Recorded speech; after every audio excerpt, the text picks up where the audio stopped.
ओम शांति। आप सभी को गणेश चतुर्थी की बहुत बहुत शुभकामनाएं। स्थापना की धूमधाम से तैयारियां हो रही हैं।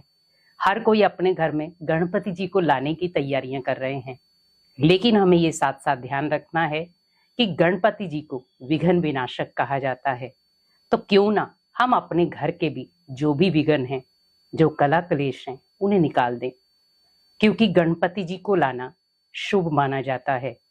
हमें उसी प्रकार ध्यान रखना है कि हमारे घर में भी कोई अशुद्धि है, नेगेटिव विचार है, नेगेटिव वातावरण है या नेगेटिव स्वभाव संस्कार है, जो कहीं ना कहीं हमारे परिवार को तोड़ रहा है, हमारे रिश्तों में दूरियां ला रहा है।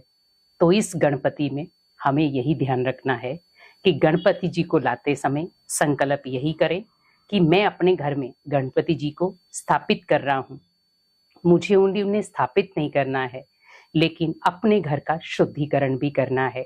अपने घर में जो भी विघ्न आ रहे हैं, उन्हें विघ्नों को खत्म भी करना है, क्योंकि गणपति जी को एक आज्ञाकारी पुत्र माना जाता है। हमें भी भगवान का आज्ञाकारी पुत्र बनना है, क्योंकि गणपति जी शिव जी के पुत्र थे और हम भी शिव भगवान के बच्चे हैं। तो क्यों ना जिस प्रकार गणपति जी ने उनका नाम लेकर बहुत सारे कार्य किए, भगवान के नाम कार्य से उनको जाना गया, इसी प्रकार हमें भी ऐसे कार्य करने हैं जिससे भगवान का नाम रोशन हो, भगवान के कार्य में हम मददगार बन सके। आज आप देखें, शिव जी के साथ गणपति जी की भी पूजा होती है, और हमें भी ध्यान रखना है कि अगर हम भी श्रेष्ठ कर्म करें तो आप सोचिए, भगवान जो हमें भाग्यवान बनाने आया है वो बना सकता है। तो गणपति जी की स्थापना में हमें अपने संकल्पों की भी स्थापना करनी है। तो इन 3 संकल्पों के साथ आप गणपति जी की स्थापना करें और अपने घर के अशुद्धि को बाहर निकालें। पहला संकल्प, आप गणपति जी को अपने घर की दहलीज से अंदर लेकर आते हैं, तो आप यही संकल्प करें कि मेरे घर की सारी अशुद्धि आज से और अभी से खत्म हो जाएगी, क्योंकि गणपति जी ने मेरे घर में कदम रखा है और इन कदमों के साथ मेरे घर में सुख समृद्धि भी आएगी और सुख शांति भी आएगी। दूसरा संकल्प, जितने दिन भी मेरे घर में गणपति जी रहेंगे, मुझे बहुत शुद्धता रखनी है, भोग अपने हाथों से बनाना है, बड़े प्यार से उन्हें स्वीकार कराना है। कोशिश यही करें, कोशिश नहीं, मैं तो यही कहूंगी कि आप जो भी गणपति जी के लिए भोग बनाएं वो अपने हाथों से बनाएं।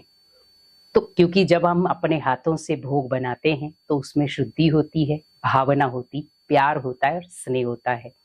तो हम भी चाहते हैं कि हम भगवान के साथ ऐसे ही जुड़े, तो अपने हाथों से उनके लिए प्रसाद बनाएं और संकल्प यही करें कि मैं कितनी लकी हूँ, कितनी भाग्यशाली आत्मा हूँ कि मेरे हाथों से स्वयं गणपति जी ये भोग स्वीकार करेंगे और ये भोग हमारे जीवन के सारे कष्ट दूर कर देगा। और तीसरा संकल्प करना है कि गणपति जी जैसे अपने माता पिता के आज्ञाकारी पुत्र थे, वैसे मुझे भी भगवान का आज्ञाकारी बच्चा बनना है। और आज्ञाकारी बच्चा बनने के साथ साथ मुझे इस पूरे विश्व की दुख अशांति को भी मिटाने के लिए या परिवर्तन करने के लिए, पूरे विश्व का परिवर्तन करने के लिए भगवान का मददगार बनना है। तो ही हम सच्ची गणेश चतुर्थी बना सकते हैं।